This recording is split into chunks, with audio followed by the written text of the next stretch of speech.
বৰহমপুৰত এইবাৰ গুৰু শিষ্যৰ যুঁজ গুৰু ৰাজেন গোহাঁই বনাম জিতু গোস্বামী শিষ্য আৰু বৰহমপুৰৰ বিধায়ক যিহেতু জিতু গোস্বামী আৰু ৰাজেন গোহাঁই এইবাৰ অসম জাতীয় পৰিষদৰ পৰা বা বিৰোধী ঐক্যমঞ্চৰ পৰা প্ৰক্ষেপিত প্ৰাৰ্থী বৰহমপুৰৰ। গতিকে জিতু গোস্বামী ডাঙৰীয়া গুৰু শিষ্যৰ যুঁজখনক লৈ বিভিন্ন কথা বতৰা হৈছে, কিন্তু শেহতীয়াকৈ দেখিছোঁ যে ব্লক কংগ্ৰেছৰ বৰহমপুৰৰ ৰঞ্জিত বৰা তেওঁ বিজেপিত যোগদান কৰিছে। এই কথাটোৱে তেওঁলোকৰ এই বিৰোধীৰ শক্তিটোৰ ক্ষেত্ৰত কি প্ৰভাৱ পেলাব বুলি ভাবে? ৰাজেন গোহাঁইকে আমি দেখিছোঁ তাত ক'ৰবাত প্ৰচাৰ চলাইছে ইতিমধ্যে। চাওক, প্ৰথম কথা, কংগ্ৰেছে বা বৰহমপুৰত কংগ্ৰেছত এটা মুখ্য আঘাত হৈছে। কংগ্ৰেছৰ গোটেই ইক'ছিষ্টেমটোৱে যোৱা পৰহি গোটেই ছিষ্টেমটোৱে আহি গ'ল।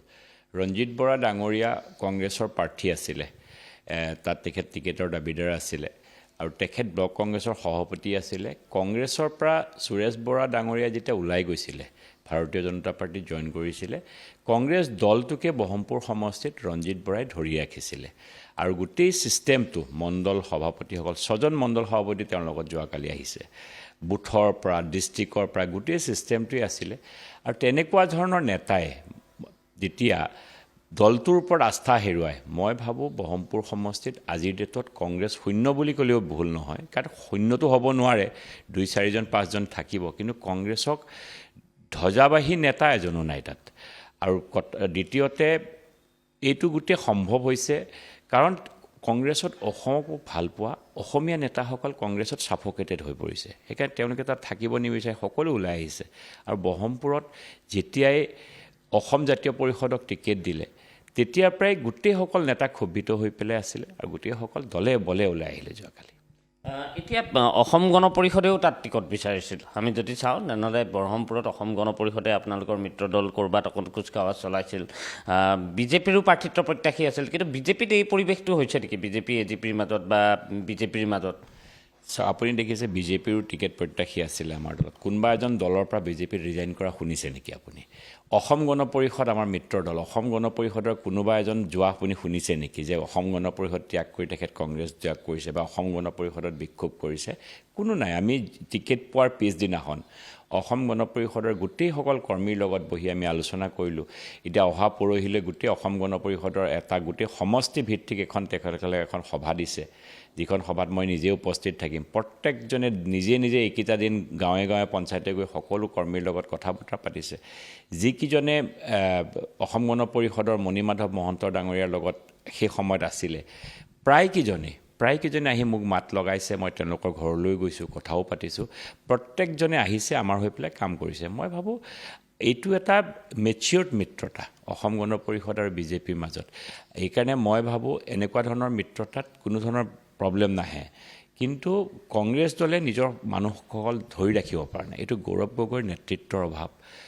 দ্বিতীয়তে ৰকিবুল হুছেইনৰ ওপৰত বিক্ষোভ কৰিহে গোটেই নগাঁৱৰ নেতাসকললৈ আহিছে। ৰঞ্জিত বৰাৰ ক্ষোভটো ৰকিবুল হুছেইনৰ ওপৰত, বাকী নেতাসকলৰ ক্ষোভটো ৰকিবুল হুছেইনৰ ওপৰত। মই ভাবোঁ সেইটোৱে এটা মূল কাৰণ। আৰু এটা কথা যে ৰাজেন গোহাঁই আমি যদি চাওঁ তেনেহ'লে নগাঁৱৰ তেওঁ দীৰ্ঘ সময় ধৰি তেওঁ সাংসদ আছিলে, তেওঁ কেন্দ্ৰীয় ৰাজ্যিক মন্ত্ৰীও হৈছে, গতিকে ৰে'ল মন্ত্ৰী হৈছে। ৰাজেন গোহাঁইৰ ক'ৰবাত বহু লোকে ক'ব বিচাৰে যে ভেটি আছে বৰহমপুৰ হওক বা বিভিন্ন সমষ্টিত নগাঁৱত। কিমান দূৰ ভাবে যে ৰাজেন গোহাঁইৰ পজিটিভ পইণ্ট কি আছে, নিগেটিভ পইণ্ট কি আছে? চাওক, পজিটিভ নিগেটিভ মই ক'ব নাযাওঁ, কাৰণ ৰাজেন দা বহুত ছিনিয়ৰ নেতা, তেখেতৰ নেতৃত্বতে মই বিজেপিলৈ আহিছিলোঁ।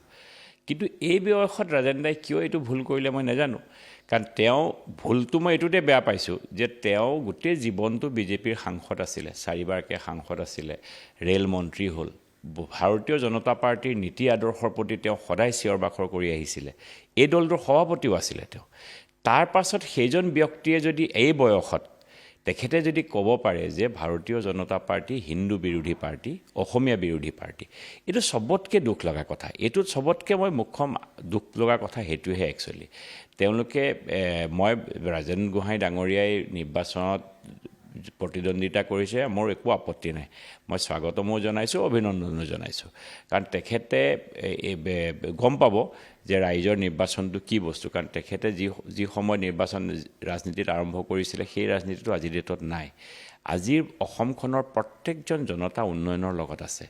ৰাইজে এটা বিকল্প বিচাৰি পাইছে। বহুত বছৰৰ পাছত ৰাইজে চৰকাৰ বুলি এখন বিকল্প বিচাৰি পাইছে, যে যিখন চৰকাৰে উন্নয়নৰ কথা চিন্তা কৰে, যিখন চৰকাৰে ৰাতিয়ে দিনে পাব্লিকক কি উন্নয়ন হ'ব, কিদৰে জনসাধাৰণে অসমত আগবাঢ়ি যাব, সেই চিন্তাধাৰাৰ এখন চৰকাৰ বহুত বছৰৰ মূৰত অসমত পাইছে। মই ভাবোঁ অসমৰ জনতাই, স্পেচিয়েলি ব্ৰহ্মপুৰৰ জনতা গুণী জ্ঞানী জনতা, কাৰণ আমাৰ এটা কংগ্ৰেছ বিৰোধী এটা সমষ্টি, আমাৰ সমষ্টিত কংগ্ৰেছৰ পৰা কোনোদিন জয়লাভ কৰা নাছিল। ৰাজেন গোহাঁই ডাঙৰীয়াই জীৱনটো কংগ্ৰেছক গালি পাৰিলে, আৰু যোৱা দুদিন আগত তেখেতে ৰাজীৱ ভৱনত বহি প্ৰেছ মিট সম্বোধন কৰিছে। মোৰ চবতকৈ দুখ লগা দিনটো সেইটোহে আছিলে।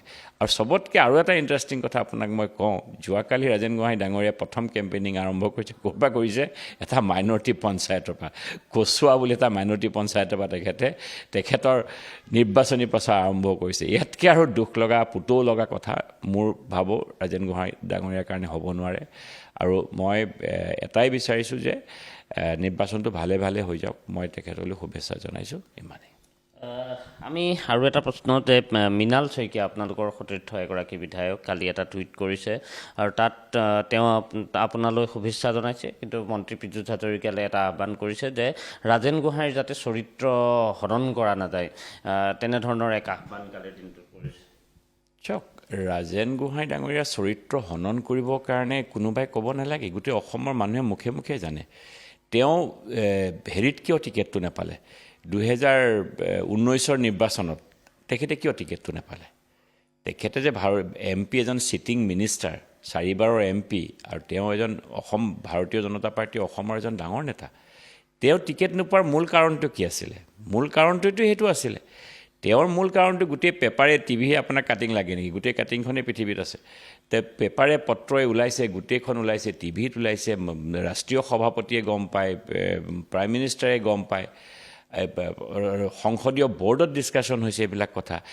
তেনেকুৱা এটা পৰিৱেশৰ পাছততো পীযুষ হাজৰিকা ডাঙৰীয়াটো বেলেগ কিবা মিছা কথা কোৱা নাই। পীযুষ হাজৰিকা ডাঙৰীয়াই খালি এইটোহে কৈছে যে মহিলাসকলে তেখেতক ভোট দিব নালাগে, এইখিনিহে কথা কৈছে। এইটোতো মিছা কথা কোৱা নাই। এইটোতো কোনো চৰিত্ৰ হনন কাৰ কৰিব? যদি যিজনৰ চৰিত্ৰ ভাল, তেওঁতো চৰিত্ৰ হননৰ কোনো কাহিনী নাই। চৰিত্ৰ অলৰেডি তেওঁৰ বেয়া, এইটো জানেই চবেই, গোটেই অসমেই জানে। সেইকাৰণে তেওঁৰ টিকেট নোপোৱাৰ মেইন কাৰণটো কি আছিলে? তেওঁ টিকেট নাপাৰ মেইন কাৰণটো সেইটোৱে আছিলে। কিন্তু এতিয়া আৰু সেইটো চৰিত্ৰ হনন, গোটেই ৰাতি আপুনি ৰামায়ণ চাই ৰাতিপুৱা সুধিব নেকি সীতা কোন আছিলে? সেইটো এতিয়া সুধি লাভ আছে নেকি? ৰাম কোন আছিলে বুলি? গোটেই ৰাতি ৰামায়ণ চালেই আপুনি। তেখেতৰ চৰিত্ৰ হননৰ কথাটো গোটেই ৰাতিয়ে গোটেই অসমে জানে। সেইকাৰণে এইটো লৈ আৰু কোনো কথা, এইটো নতুন কথা মইতো মুখেৰে ওলাবলৈ বেয়া লাগিছে, আপুনি সোধাৰ কাৰণেহে কৈছোঁ।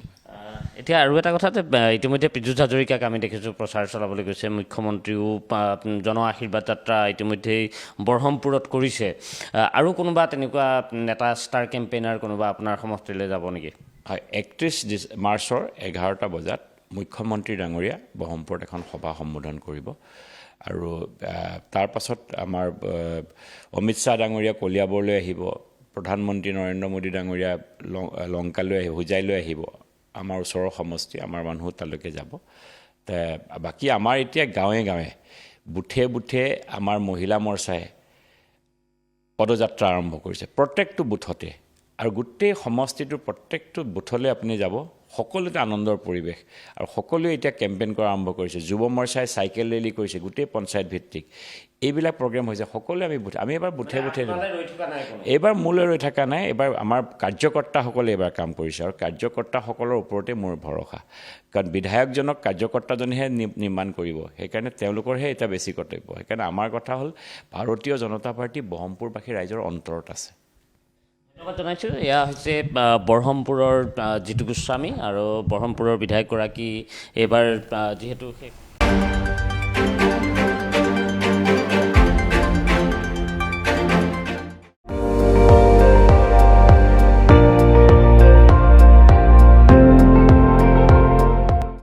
আপুনি চাই আছে ND24, সৰ্বশ্ৰেষ্ঠ নহয়, সৰ্বোত্তমৰ দৌৰত।